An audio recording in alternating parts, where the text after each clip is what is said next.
Nunca es mal momento para volver a Guatemala.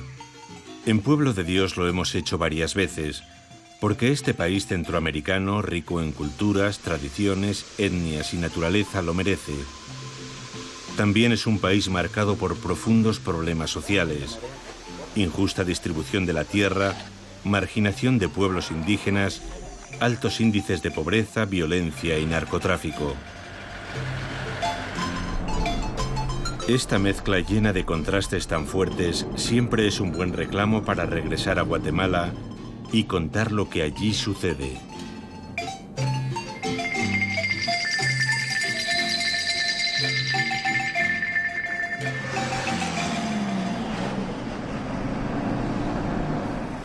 Cobán es la capital del departamento de la Alta Verapaz, una ciudad llena de historia, que hunde sus raíces en los tiempos de la colonia y la llegada de los primeros frailes dominicos a estas tierras.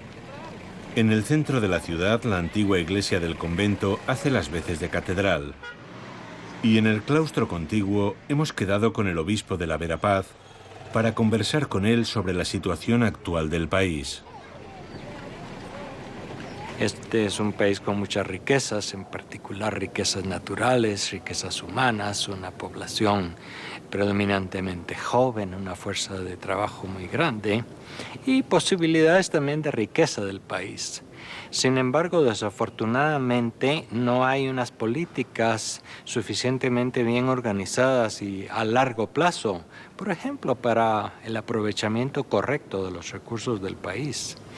Tenemos unos gobiernos aún muy permeados de corrupción y de intereses particulares, etc.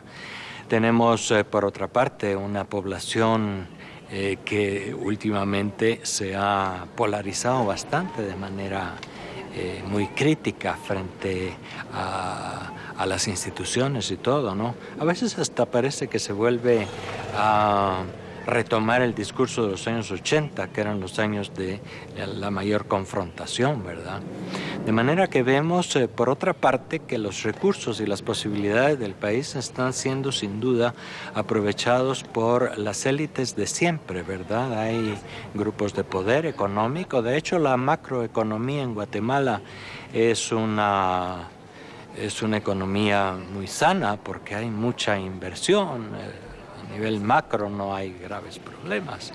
Sin embargo, la economía de la gente, la vida diaria de las poblaciones, la posibilidad de acceso a bienes básicos, pues es aún muy, muy frágil.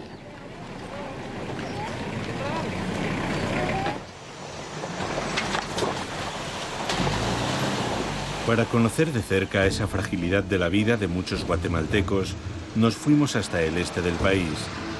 Nuestro guía fue Ángel Berna. Él vino como misionero hace muchos años, vivió el tiempo de la guerra y del genocidio contra los indígenas y finalmente formó una familia. Ahora dirige la asociación Mejoramiento Habitacional de Guatemala para apoyar a comunidades campesinas en lugares como este, en las afueras de Jocotán, en Chiquimula. Lo hacen a través de proyectos relacionados con vivienda, infraestructuras básicas, formación ciudadana y seguridad alimentaria. Ver en Guatemala, estudiar las cifras, encontrarte con estas realidades en donde sabes que el 50% de la población, o el 54% mejor dicho, no tiene el acceso a los alimentos que necesita para su propio desarrollo, pues clama al cielo, ¿verdad? O sea, dices, pero bueno, ¿cómo hacer? ¿Cómo es posible que se están planteando minas de oro, ¿verdad? Se están haciendo grandes monocultivos, se están haciendo grandes hidroeléctricas, hay grandes empresas y grandes capitales metidos en este país extrayendo riquezas, ¿verdad? ¿Cómo es posible que siendo eso y habiendo toda esa riqueza y una riqueza cultural tan extraordinaria, sin embargo, haya un nivel de pobreza, de exclusión o de racismo con un porcentaje tan alto de la población? Solo sin agua. La pobreza y la inseguridad alimentaria de Guatemala tienen mucho que ver con el reparto de la tierra. Un 9% de los propietarios acaparan el 80% de las tierras productivas, lo que explica que buena parte de la pobreza extrema se concentre en zonas rurales como esta, donde los productores pobres son también consumidores pobres. La desnutrición en Guatemala sigue alcanzando niveles asombrosos. La mitad de los niños menores de 5 años padece desnutrición crónica.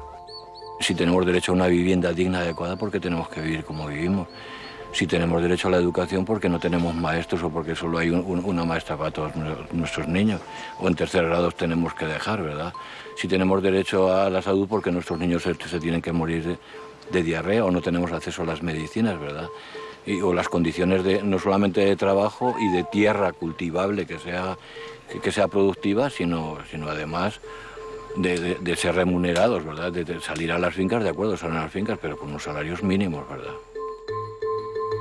Si ves que la situación que vives y que tú la ves y la conoces es producida por la injusticia, no preguntarte de resolverla, sino de dónde está esa injusticia. Entonces, buscar y rehacer o enfrentar esa injusticia, porque en realidad, si vuelves la cara, si das la espalda a toda una situación, eres parte de ella, eres parte de esa injusticia. Tenemos, por una parte, un Estado que no es capaz de hacer una verdadera programación y un proyecto de desarrollo del país a largo plazo. Un Estado que no está fortaleciendo, por ejemplo, ni las políticas ni las leyes de desarrollo rural. Por otra parte, una población muy grande, una buena parte indiferente y otra parte, pues, ciertamente polarizándose, incluso de manera violenta.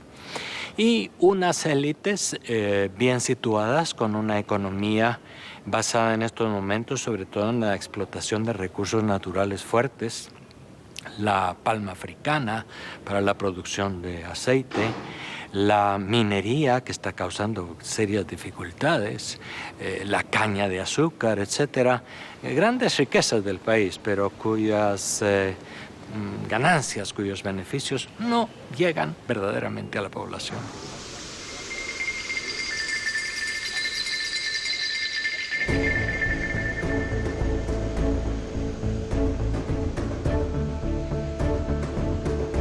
Durante nuestro viaje por Guatemala, conocimos la realidad del cultivo de la palma africana en la llamada Franja Transversal del Norte. Se trata de un cultivo que está transformando violenta y aceleradamente la realidad social de los pueblos indígenas y campesinos de la región. Ahora hay cantidad de campesinos sin tierra. Algunos trabajan en la palma, ¿no? Con sueldos que no son malos, aunque el trabajo es duro, pero siempre parece ser que no cumplen con los parámetros de los salarios mínimos que se exigen en Guatemala. Ha habido algunas manifestaciones en ese sentido. Estas eran comunidades muy tranquilas, ¿verdad? Ahora, pues claro, al fin de mes les dan unos centavos, 1,000 y pico, 2,000 quetzales por el trabajo. ¿Y qué ha pasado? En las poblaciones, en los centros municipales, se han llenado de burdeles y de cantinas. Entonces, esa vida tranquila, en una relación suave, armoniosa con la naturaleza, como es lo propio del indígena, ¿verdad? La relación armoniosa con todo y muy específicamente con la naturaleza, eso se está acabando. Se está acabando, ya la familia queda a un lado, ya hay otras cosas que hacen que todos esos valores ancestrales se vayan perdiendo, ¿verdad? El cultivo de la palma necesita grandes cantidades de agua y causa graves problemas medioambientales. Además, deja las tierras completamente yermas durante un par de décadas.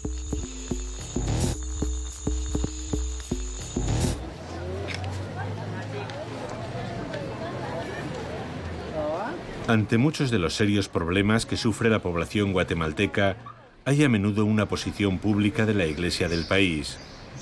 Y sigue siendo una voz a la que se presta atención. Afortunadamente, la Iglesia en Guatemala, por la secular, digamos, división o distanciamiento que ha venido dándose de cara a los estados, pues tiene una cierta libertad de expresión. y tiene también una autoridad moral que todavía se escucha, ¿no? De manera que una de las palabras públicas que denuncian estas situaciones y que prácticamente también inciden para lograr espacios de diálogo, para lograr acuerdos, para insistir a nivel gubernamental y en diversos espacios, es todavía la voz de la Iglesia. En la planta alta del histórico convento de los dominicos de Cobán, donde tiene su sede el obispado, también la tiene la emisora Radio Tezulutlán. Este medio presta un gran servicio a través de sus programas de promoción y formación y de difusión y defensa de los derechos de los ciudadanos. Muchos no saben los derechos, no saben cómo actuar cuando hay problemas dentro de las comunidades, cuando es sencillo, ¿verdad?, tener la propia autoridad e informar, ¿verdad? Y ese es el rol que también juegan los medios de comunicación, de informar y concientizar también cuando hay problemas. Radio Tezulutlán también se ha convertido en estos años en un medio alternativo frente a otros financiados por políticos corruptos, narcotraficantes y sectas. Cuestiones como defensa del medio ambiente, respeto a las minorías étnicas, alfabetización u educación en valores tienen cabida en la programación de la radio. Para mejorar su difusión, Radio Tezulutlán ha contado con el apoyo de la ONG española Manos Unidas. El proyecto que Manos Unidas impulsa en la diócesis de Verapaz tiene como principal objetivo el traslado del centro emisor de Radio Tezulutlán hacia un sitio de mayor altura. Lo que pretendemos con esto es mejorar la cobertura, valga la redundancia, en el área de Alta Verapaz y el sur de Petén. El área de Alta Verapaz es un terreno muy quebrado, por lo que las señales de radio tienen cierta dificultad para llegar a ciertas áreas. El traslado a un sitio de mayor altura pues nos asegura cubrir una mayor porción de territorio. Esta emisora jugó un papel muy importante durante los años de sangre y plomo, en los duros tiempos del conflicto, especialmente en la defensa de los derechos de los indígenas. Podemos decir que en los años 80, precisamente porque había tal nivel de represión, muchas voces que fueron muy claramente silenciadas y que están en la memoria del pueblo guatemalteco, ¿no? Hay nombres que suenan más como Monseñor Gerardi, los padres misioneros del Sagrado Corazón en el Quiché, etc. Sin embargo, podemos decir que hoy todavía, por ejemplo, se dan otras tácticas para callar a aquellos que tratan de hacer conciencia o de incidir en la justicia. Por ejemplo, últimamente se ha dado mucho la así llamada criminalización de líderes populares que pues están en un plan de organización popular, en un plan de concientización y que son llevados a tribunales atacados o acusados pues de crimen, o sea, ya de movilización violenta o de no acatar las leyes. Parte de la conflictividad social del país viene por la presencia de empresas que están aprovechando los recursos naturales del país sin contar con la población local y no teniendo en cuenta las consecuencias de su depredación. Un ejemplo, la Sierra del Merendón es una cordillera que comparten Guatemala y Honduras. Se trata de un tesoro natural que conserva incluso bosques húmedos, como el de la Granadilla. Frente a proyectos de hidroeléctricas o de talas masivas, los pobladores quieren otro desarrollo, que preserve la vida del bosque y las suyas. Esperamos en Dios y que la iglesia también sea un bastón para las comunidades, donde se compromete también a poder apoyar y también gestionar con las demás instituciones el apoyo de las comunidades. También queremos el desarrollo primero de las comunidades para poder tener el acceso a protección del bosque. La iglesia es una de las fuerzas todavía que tratamos de oponernos a esta manera de ver el futuro de nuestra región.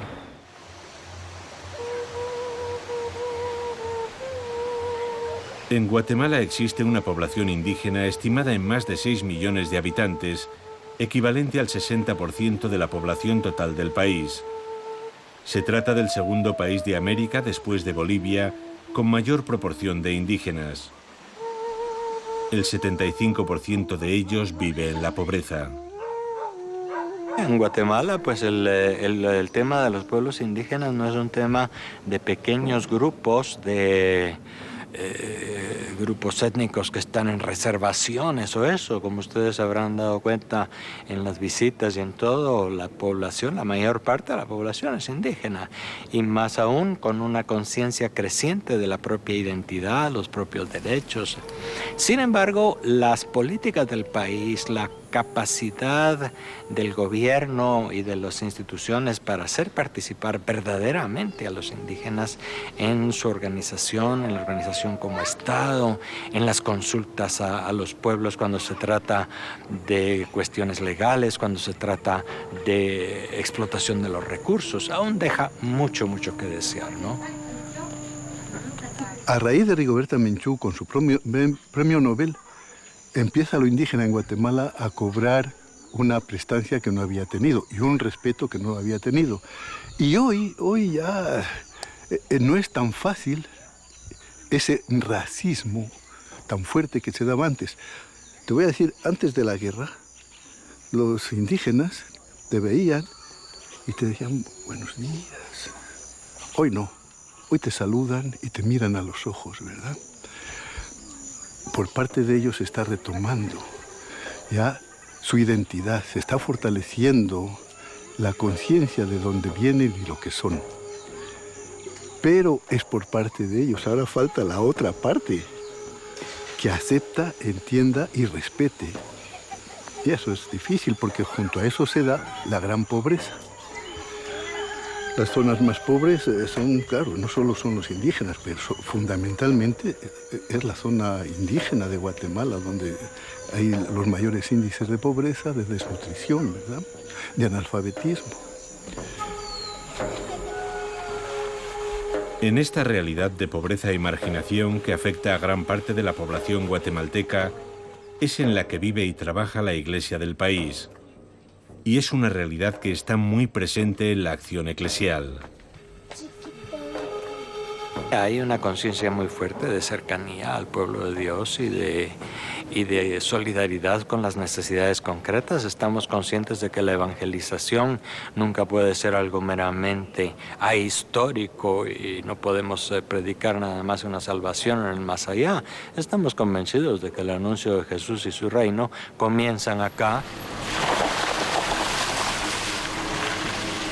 En la diócesis de la Verapaz, por ejemplo, ese compromiso permanente de estar junto a los más pobres tiene un cauce de realización muy claro a través de la pastoral social Cáritas. Este organismo tiene una gran cantidad de proyectos sociales. Uno de ellos es este que visitamos en una comunidad cerca de Chaal. El colectivo de mujeres es de los más atendidos por los responsables de la pastoral social. Por eso se ha organizado este curso de formación en el que se incluyen nutrición, salud, mejora de la producción, introducción de nuevos alimentos y posibles vías para comercializarlos. Somos el departamento, uno de los departamentos más pobres del país, en donde los índices de desarrollo tenemos los más bajos índices de desarrollo. Tenemos los índices de desarrollo de la mujer muy bajos. Aumento de violencia contra la mujer, aumento de violencia, muertes maternas, tenemos el tercer lugar de muertes maternas a nivel departamental. En esta región, solo el 12% de los partos son atendidos por personal sanitario. La Pastoral Social de la Verapaz tiene un proyecto de mejora de la salud de las mujeres. Una parte de esa iniciativa es la formación de promotores de salud y comadronas. Los responsables de la pastoral social denuncian que las autoridades sanitarias no tienen en cuenta costumbres y tradiciones de los pueblos indígenas. Y esto en un país con un altísimo porcentaje de esa población.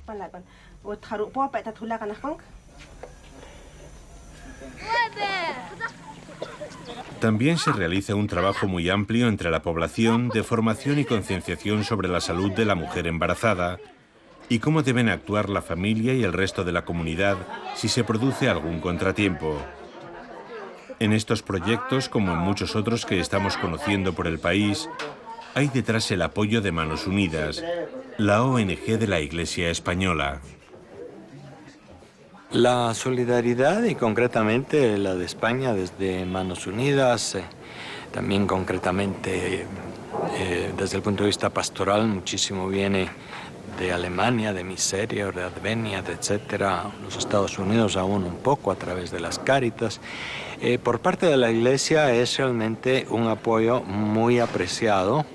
Y la Iglesia trata de que el manejo de los fondos y de las ayudas pues sean lo más transparente posible. En la Iglesia tratamos al máximo de que las ayudas verdaderamente lleguen a la gente y que haya pues eficacia, eficiencia, ¿verdad?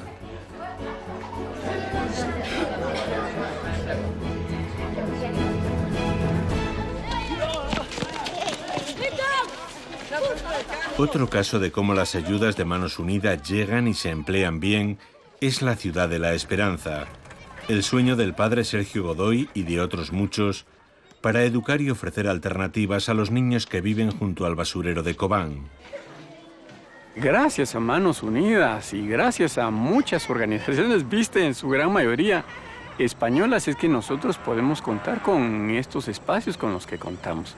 La Ciudad de la Esperanza, hasta donde vamos ahora, existe gracias al apoyo de la cooperación española a través de distintas organizaciones, incluida Manos Unidas, que ha sido pues una puerta importante para tener acceso a recursos con los cuales construir y darle vida a este lugar.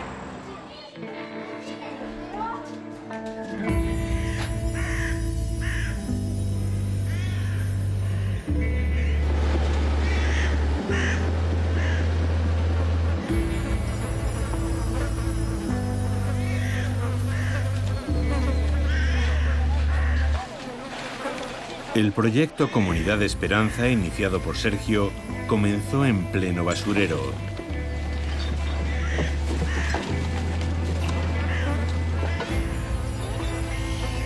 En uno de los barracones que se asoman al vertedero se levanta la que llaman Escuelita Feliz. Y muy cerca de las montañas de basura está la Ciudad de la Esperanza. El edificio principal lo ocupa el centro educativo. Al colegio acuden 348 alumnos que encontraron un lugar donde la educación es el medio para reconstruir una vida de la que se han dejado parte en el basurero y en los hogares marcados por la violencia y la miseria. Pretendemos dignificar la vida de la gente. El ponernos al lado de ellos es decirle, tú eres digno, tu vida merece la pena. Es dirigirles una mirada de reconocimiento a su humanidad, pero también generar oportunidades para que la vida de los niños y jóvenes pueda ser diferente en el futuro. Nosotros estamos convencidos que la educación integral es la llave que nos va a permitir transformar toda esta situación.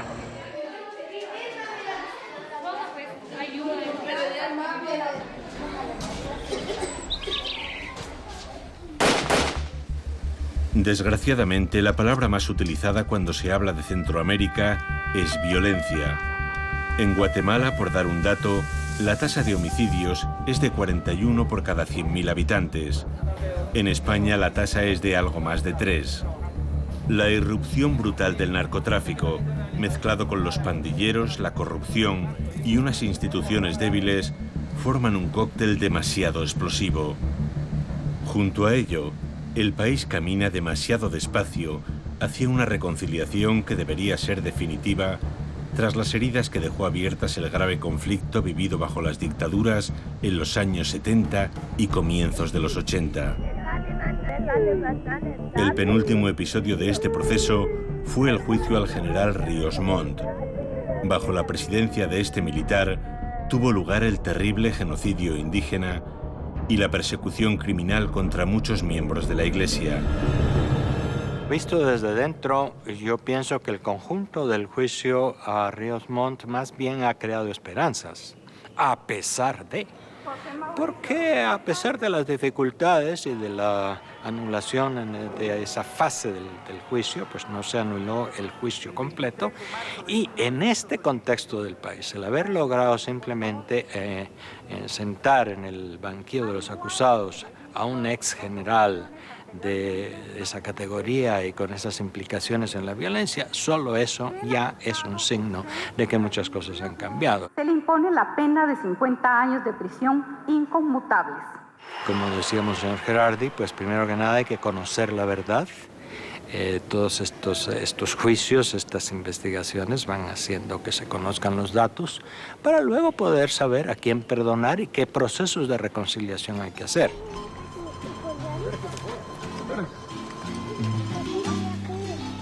Como siempre que nos vamos de un país, quedan suspendidos en el aire sentimientos encontrados. El dolor de ver cómo sufren quienes menos tienen, la indignación por la injusticia o la esperanza que reside en la lucha de unos y otros por un mundo mejor. Algún día volveremos a Guatemala.